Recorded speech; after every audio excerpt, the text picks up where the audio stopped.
दरम्यान शिवराज मोठेगावकरच्या संपत्तीबाबत आतापर्यंत समोर आलेल्या माहितीवरती नेमकं काय काय समोर आलंय आपण त्यावर एक नजर टाकूया। तर पुण्यामध्ये मोक्याच्या ठिकाणी याने जमीन खरेदी केलेली आहे। मोठेगावकरचे अनेक आता खुलासे या संदर्भात होत आहेत। पुण्यामध्ये मोक्याच्या ठिकाणी खरेदी केली आहे। वारजेमध्ये 30 ते 40 कोटींची 51 गुंठे जागा खरेदी केलेली आहे। मोठी जागा ही आणि ही जागा त्याने खरेदी केली आहे। खोपेगावात जर आपण बघितलं तर 8 एकरवरती शाळा आणि कॉलेज बांधायचं त्याचं प्लॅनिंग होतं खोपेगावात सुद्धा। तर इकडे सीबीएसई इंटरनॅशनल शाळा काढण्याच्या तो तयारीत होता अशी सुद्धा माहिती समोर येते। हे सगळ्या तपासातून गोष्टी समोर येतात। लातूरमध्ये वडिलांच्या नावाने शाळा काढायचं त्याचं काम सुरू होतं। कोट्यावधींचा हा धनी आहे आणि इकडे रेणापुरामध्ये डीएड असेल बीएड असेल याचं कॉलेज या संदर्भातलं कॉलेज काढायचा त्याचा विचार होता। या सगळ्या अशा अनेक गोष्टी या सगळ्या तपासातून आता समोर येताना दिसत आपल्याला। लातूर शहरामध्ये कोट्यावधींची संपत्ती त्याची बघायला मिळते। त्यामुळे अशा पद्धतीचा सगळा तपासातून हा सगळा खुलासा होताना आपण सध्या बघतोय। दरम्यान एकीकडे मोठेगावकरची पोलखोल झाली आहे तर दुसरीकडे नीट पेपर फुटी रॅकेटमधील महत्त्वाची आरोपी जी आहे मनीषा हवलदारच्या अटकेनंतर धक्कादायक खुलासे होत आहेत। मनीषा हवलदारच्या पतीच्या मोबाईलमध्ये गॉड नावाने एक नंबर सेव्ह केलेला होता। याच गॉडसोबत त्याचं संशयास्पद चॅट सीबीआयच्या हाती लागल्याची माहिती आहे। तर दुसरीकडे एनटीएतील अधिकाऱ्यांच्या सांगण्यावरूनच मनीषा हवलदारने पेपर फोडल्याची कबुली दिली आहे।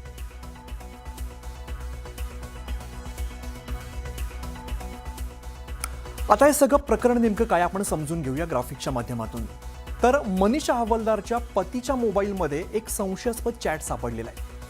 गॉड नावाने एक मोबाईल नंबर या मोबाईलमध्ये सेव्ह होता आणि या आता नंबरवरून अनेक खुलासे होत आहेत। मी तुम्हाला पुढे सांगतो।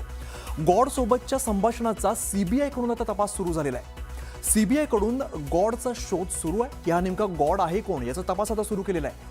एनटीए मधील अधिकाऱ्यांच्या सांगण्यावरूनच पेपर फोडले हे कोण सांगतंय तर मनीषा हवलदारने सीबीआय समोर ही कबुली दिलेली आहे।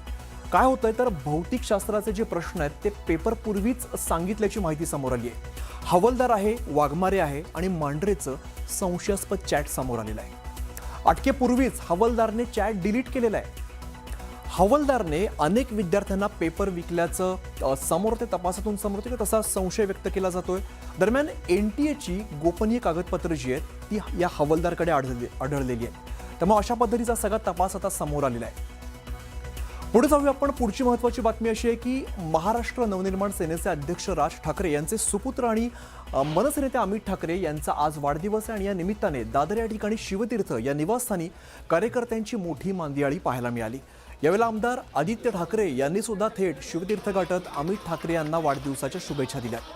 आदित्य ठाकरे यांनी अमित ठाकरेंची भेट घेऊन त्यांना अत्यंत आपुलकीने गळाभेट दिली आणि पुष्पगुच्छ देऊन शुभेच्छा दिल्या। मुंबई महानगरपालिका निवडणुकीच्या रणधुमाळीनंतर दोन्ही ज्युनियर ठाकरे बंधूंची ही पहिलीच भेट आहे। आदित्य ठाकरेंच्या उपस्थितीत अमित ठाकरेंनी केक कापला आणि त्यांना भरवला देखील।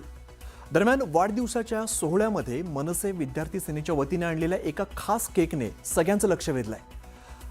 सध्या देशभरामध्ये गाजत असलेल्या नीट पेपर फुटी प्रकरणाच्या पार्श्वभूमीवर या केकवरती नीट हटवा देश वाचवा असा संदेश लिहिण्यात आलेला होता। जर काही त्या ठिकाणी बदल करायचे असतील तर त्याच्यासाठी व्यवस्था आहे, शिक्षण विभाग आहे, त्या प्लॅटफॉर्मवर आपण मागणी करू शकतो। पण सद्यस्थितीचा आधार घेऊन या ठिकाणी वाढदिवसाला पण त्या ठिकाणी अशा प्रकारचं वक्तव्य करणं जे 24 तास त्या ठिकाणी राजकारणाने बरबटलेलं अशा प्रकारचं वक्तव्य या ठिकाणी मला वाटतं। खरं म्हणजे त्यांनी त्यांच्या बांधवाला त्यांच्या बंधूला शुभेच्छा देण्यामध्ये जरा 2-4 वक्तव्य जास्त मनापासून केली असती तर बरं वाटलं असतं। पुढे जाऊया। कॉम्रेड गोविंद पानसरेंच्या शिवाजी कोण होता या पुस्तकाच्या नावावरती आक्षेप घेत प्रकाशकांना शिवीगाळ करणारे आमदार संजय गायकवाड यांच्या नव्या मागणीवरून आता नवा वाद उद्भवण्याची शक्यता आहे। प्रबोधनकार ठाकरेंच्या दगलबाज शिवाजी या पुस्तकावर सुद्धा बंदी आणण्याची मागणी करणार असल्याचं त्यांनी म्हटलंय। छत्रपती शिवाजी महाराजांचा एकेरी उल्लेख सहन करणार नाही अशी भूमिका घेताना त्यांनी प्रबोधनकारांच्या पुस्तकावर देखील बंदी आणण्याची मागणी केली आहे। तर गायकवाड हे फक्त पुस्तकाचं मुखपृष्ठ वाचतात असं अंबादास दानवेंनी म्हणत जोरदार टीका केली आहे। यापुढेही छत्रपती शिवाजी महाराजांचा अपमान करणाराचा कोणी विषय असेल मी त्या भूमिकेवर कायमचा ठाम आहे। येणाऱ्या विधानसभेत सुद्धा मी दगलबाज शिवाजी असतील, शिवाजी कोणते पुस्तकं असतील, या सगळ्या पुस्तकावर माननीय मुख्यमंत्री महोदयांना बंदी आणण्याकरता मी सभागृहास विनंती करेल. तो विषय मात्र राहणारच आहे. या अनुषंगाने जे काही कोर्टाने काही आदेश दिले त्यांचा मी आदर करतो, सन्मान करतो आणि पोलिसांना जे काही तपासामध्ये मदत लागेल ती मी करण्यास तयार असेल. संजय गायकवाड फक्त कव्हर पेज वाचतो, आतमध्ये काय त्याला माहीतच नाही. मी म्हणतो किमान प्रस्तावना तरी वाचली पाहिजे त्यांनी. प्रबोधनकार ठाकरेंनी लिहिलेलं आहे ते पुस्तक आणि तुम्ही शिवसेनेचे म्हणता, ज्या प्रबोधनकारांच्या विचारावर शिवसेना चालते आणि तुम्ही अशा पद्धतीने भूमिका म्हणता. मला असं वाटतं एकनाथ शिंदे साहेबांनी अशा या वाचाळवीरांचा बंदोबस्त केला पाहिजे. नाही, संजय गायकवाड या ठिकाणी कसे बोलतात, कसे वागतात हे संपूर्ण महाराष्ट्र पाहतोय आणि छत्रपती शिवाजी महाराजांच्या सन्मानाच्या संदर्भात या ठिकाणी मुख्यमंत्री आणि राज्य सरकार सदैव त्या ठिकाणी दक्ष असतं आणि कुणीही छत्रपतींवर अशा प्रकारचं लिखाण करणार असेल, छत्रपतींना त्या ठिकाणी अपमानास्पद उल्लेख करणार असेल तर देवेंद्रजी आणि त्यांचं सरकार त्या ठिकाणी सहन करू शकत नाही. तर शिवाजी कोण होता या पुस्तकाचे प्रकाशक प्रशांत आंबी यांनी आमदार संजय गायकवाडांना अटक करण्याची मागणी केली आणि गायकवाडांच्या कार्यकर्त्यांकडून अजून सुद्धा धमकी येत असल्याचा आरोप त्यांनी केलाय.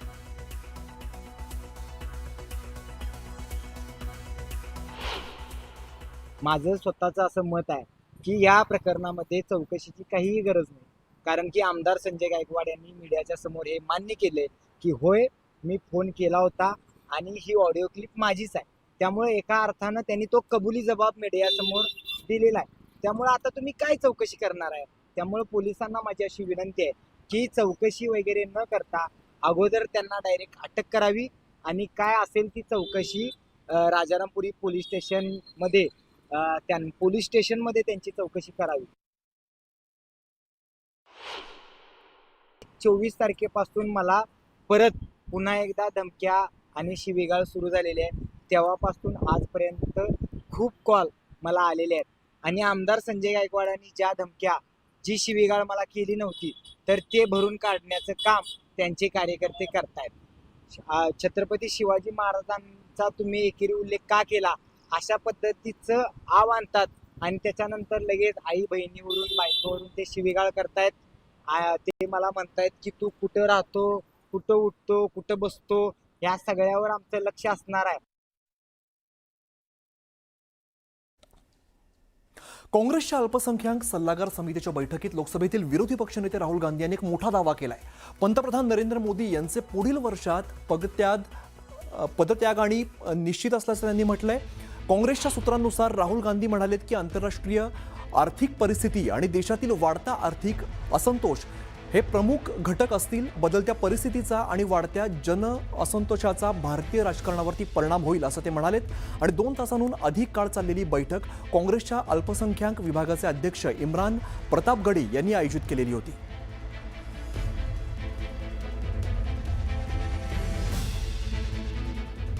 तर काँग्रेसच्या बैठकीमध्ये राहुल गांधी नेमकं काय म्हणालेत आपण एकदा समजून घेऊया.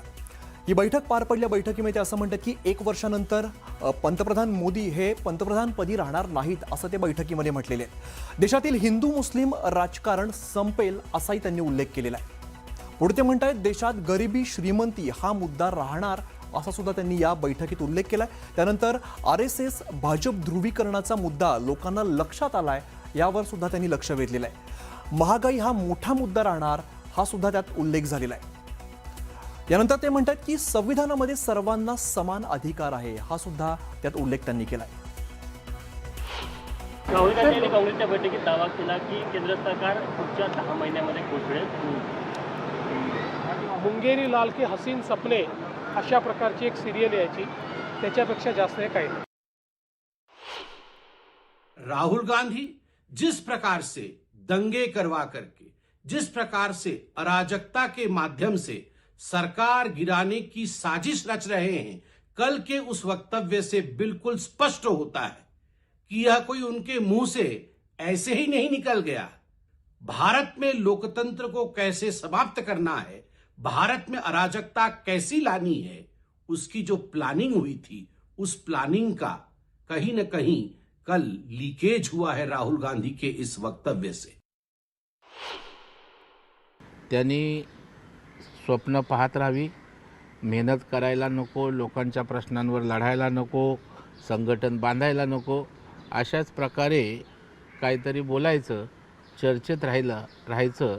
अलीकडच्या काळात आशानी पक्ष वाढत नाही, सत्ता मिळत नाही, दुसऱ्याची सत्ता घेता येते. इकडे जळगाव विधान परिषदेच्या जागेवर हक्क सांगण्यासाठी सत्ताधारी महायुतीमधील घटक पक्षांमध्ये रस्सीखेच सुरू झाली आहे. आणि या पार्श्वभूमीवरती मंत्री गिरीश महाजन यांच्या जामनेर या ठिकाणी निवासस्थानी भाजपाच्या प्रमुख आमदार आणि खासदारांची एक अत्यंत महत्त्वाची बैठक झाली. तब्बल 2 तास चाललेल्या गुप्त बैठकीमुळे जळगावच्या राजकीय वर्तुळात उलटसुलट चर्चांना उधाण आलंय. मात्र महाजनांनी अशी कुठलीही बैठक झाली नसल्याचा दावा केलाय. तर दुसरीकडे गुलाबराव पाटील शिवसेनेच्या बैठकीसाठी मुंबईत आलेत. गुलाबराव पाटील त्यांच्या मुलाच्या उमेदवारीसाठी आग्रही असल्याचं बोललं जात आहे. तर दुसरीकडे भाजपाकडून देखील जळगावची जागा मिळावी यासाठी गळ घातली जाते. त्यामुळे आता नेमकं काय होईल हे पाहणं महत्त्वाचं असेल. गुलाब भाऊंचे जे चिरंजीव आहेत प्रताप पाटील यांनी सुद्धा मागणी केलेली आहे. गुलाब भाऊंनी सुद्धा मुलासाठी तिकीटाची मागणी केलेली आहे. ही वस्तुस्थिती आहे. पण आता जागा वाटपामध्ये 17 जागा आहेत, त्यामध्ये कशी वाटप होते हे वरिष्ठ पातळीवर ठरेल. त्यानंतर मग तिकिटाचं वाटप होईल. माननीय उपमुख्यमंत्री दिल्लीला कशासाठी गेले, काय गेले, पण मला नाही वाटत की विधान परिषद जागांसाठी ते त्या ठिकाणी जातील. इथेच माननीय मुख्यमंत्री महोदय आणि ते दोन्ही उपमुख्यमंत्री समन्वयाने हा विषय सोडवतो. नाशिक नाही, पूर्ण महाराष्ट्राचा तिढा आहे. त्या ठिकाणी सगळेच मागतायत. संख्याबळावर सुद्धा काही ठिकाणी मेरिटवर आम्ही सुद्धा तिकीट मागतो आहोत. पण मला वाटतं तर उद्यापासून फॉर्म भरायला सुरुवात झालेली आहे.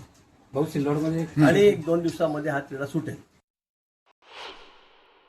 हो आहे ना, बोलवलं आहे ना, आम्ही कुठे नाही म्हणतोय, बोलवलं आहे आणि मी जातो आहे. मी काहीच सांगू शकत नाही.